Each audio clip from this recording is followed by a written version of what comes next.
Hi everybody, it is Carla the Bubble Lush. My webcam is being stupid, so I'm using my digital camera. I keep recording updates on my webcam, and then when I watch them back, they're just awful. So they're skipping and jumping all over the place, and the lips don't match up with the audio, which is so annoying. So, yeah. What I'm gonna do is I have, I don't know, 15 minutes or so to make an update. So what I'm going to do is recap midwife appointment from 38.5 weeks, 39.5 weeks, and 40.5 weeks. Just to kind of show you the progression. Today is September 12th, Sunday, September 12th. I am 10 days past my due date, and I keep getting the question a lot, but I know what my due date is. I know it in a 12-hour window because I used a trigger shot in order to ovulate, and we used an IUI to conceive, so I know what my due date is. So I'm definitely 10 days late. The midwife says it is totally normal for first-time babies to be 7 to 10 days late. I say there is nothing normal about being this pregnant. So, a lot of people have asked. I feel fine. I'm not that uncomfortable. The only time I am uncomfortable is when I'm trying to go to sleep, because usually she's really active at night and her movements are so strong, and she stretches a lot because she's running out of room. So it's really kind of hard to fall asleep. And because she's so low now, I'm peeing probably 5 or 6 times a night.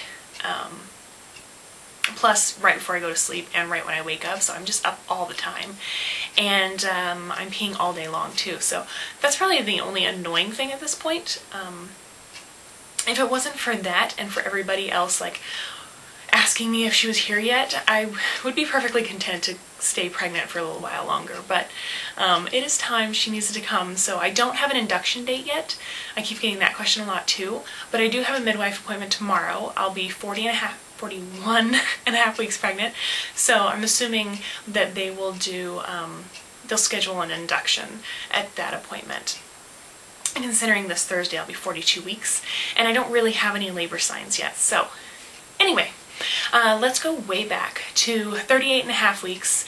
It was the first midwife appointment that I had an internal exam done, and when she did it I was -3 station, 50% effaced, and a fingertip dilated. So that was fine with me because I hadn't had any contractions or any labor signs, and I was still a week and a half away from my due date, so I was just excited that I was so effaced and that I was even a fingertip dilated. I was like, that's great, not a big deal, fine.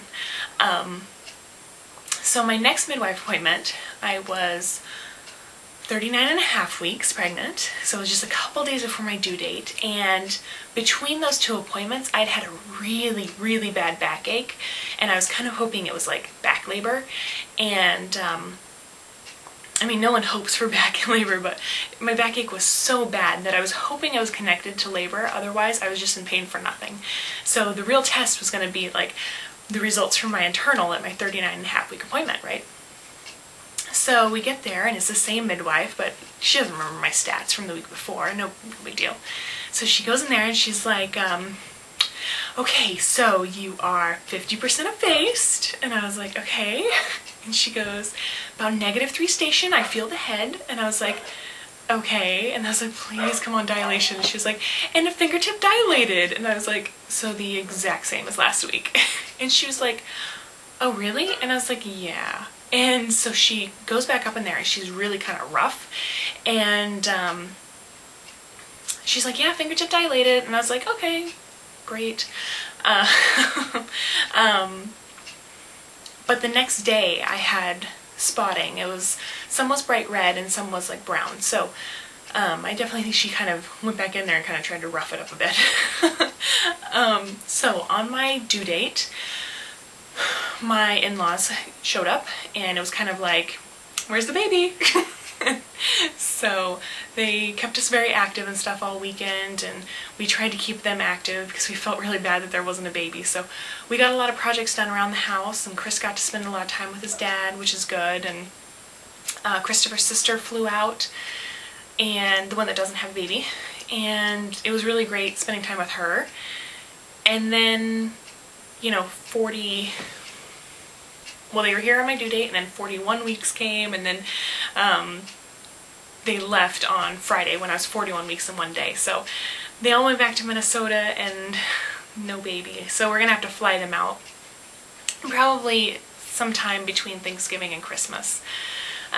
Maybe early November, we'll see. So that's a bummer. I feel really bad, but there's nothing I can really do about it. So when I was 40.5 weeks pregnant while they were here, we had a midwife appointment, and she did an internal. It was a totally different midwife. I'd never met her before, but she was, you know, in the practice. And it was the day after Labor Day, and I was really depressed that, like, didn't even have a single contraction on Labor Day. Like, I was really hoping that she was just, like, stalling to try to be ironic, but no. And so the day after Labor Day, we had a midwife appointment, and I was a little over 60% effaced. And this time, she's kind of older, and she gave us the actual measurement of my cervix. So my cervix is 2 centimeters long. And when I was 19.5 weeks pregnant, when I had my big gender scan, I opted into this study that measured the length of your cervix to see if it was connected to preterm labor. They thought that if you had a shorter cervix length, then you might be more likely to go through preterm labor. But mine was almost 5 centimeters long, so they were like, you're fine. You have a super long cervix. And at the time, I was thinking, the longer my cervix is, the more it has to, like, efface. And I was like, that's gonna be a pain in the butt. And it is. So my cervix is now only 2 centimeters long. And she goes, and you're about -2 station, -1, -2. She's like, she's very low. And I was like, I feel it. I'm peeing all the time. Like, I pee right before I go to bed. I pee 5 times in the middle of the night, and then I pee when I wake up. Like, it's out of control. So yeah, she's definitely really low. And she's like, oh, and you're 1 to 2. She's like, no, you're 2 centimeters dilated, your external os. And then she's like, oh. And I go, what do you mean, oh? She goes, you are completely closed at your internal os. And I was like, what the hell does that mean? So she drew me a picture. Basically, you know, your cervix is like a tunnel that's totally closed, and as you efface means it gets, like, shorter and softer and kind of starts spreading, right? And then dilation means it, like, opens. So your external os is like this is your uterus up here. Okay. So your external os down here, I'm like 2 centimeters dilated, but up here, right where the baby's head is, I'm totally closed. Like, she couldn't even get in there to do a membrane sweep. So that sucks. That sucks. Yeah, I've had a lot of people ask if I've had contractions or back labor or any, like, early labor symptoms. Not really. Sometimes I have, like, menstrual cramps for maybe like an hour, but they don't really do anything. So yeah. She's still moving quite a bit. Today she's not moving that much, actually. In fact, we went to Walmart, and as I was walking around, I was like, you know, I haven't felt her kick in a while. And that kind of, like, freaks me out because we're so late now. And so I'm, like, poking her, and all of a sudden she, like, gives me a couple kicks back and reassures me that she's fine. But yeah. So I am 10 days past my due date, and I have a midwife appointment tomorrow, which they'll probably give me an induction date. I don't think they're going to want me going past 42 weeks. I had a lot of people ask, I thought they didn't want you going past 41 weeks. And that was a big discussion we had at our last midwife appointment. Because, you know, my cervix isn't that favorable, and trying to induce on an unfavorable cervix just increases the chances of having a C-section. So, you know, we've been doing non-stress tests, and now we are doing them twice a week. So I had one on Tuesday and I had one on Friday, and both of them were followed by an ultrasound to make sure that she's still in a good position, make sure the placenta looks okay, and to measure the pockets of amniotic fluid. And as they said, she is a big baby in an Olympic-sized swimming pool, which isn't very flattering. But so they're like, she's doing fine, you know, she's gonna be a big girl, but she's fine. And I was like, okay. I'm not really that stressed out about it. If it wasn't for everybody else asking like when's she gonna be here, and if it wasn't for the realization that I had today that 4 weeks ago she was considered full-term, like 4.5 weeks ago she was full-term, and if it wasn't for the fact that like other girls that had due dates like after me, they're now having their babies like in real life, in my real life friends, it wouldn't be as bad. So, but we're really excited to meet her, and we know that, you know, it's probably going to be this week, so that's exciting. If you're not already, do friend me on Facebook if you want to know, because that's how we're going to update. And I try to do at least once a day updates, because I know I've followed people like at the end of their pregnancies and just been like, I wonder if she's in labor. Like she hasn't updated in forever. So I'm trying to kind of update once or twice a day. It was hard to get on the computer when the in-laws were here, but now that they've left, Chris and I are kind of finishing up our to-do list and everything's kind of calming down. I'm still on maternity leave, and Chris started his paternity leave when his parents were here, so he's kind of ticking through his paternity leave, so she needs to get here.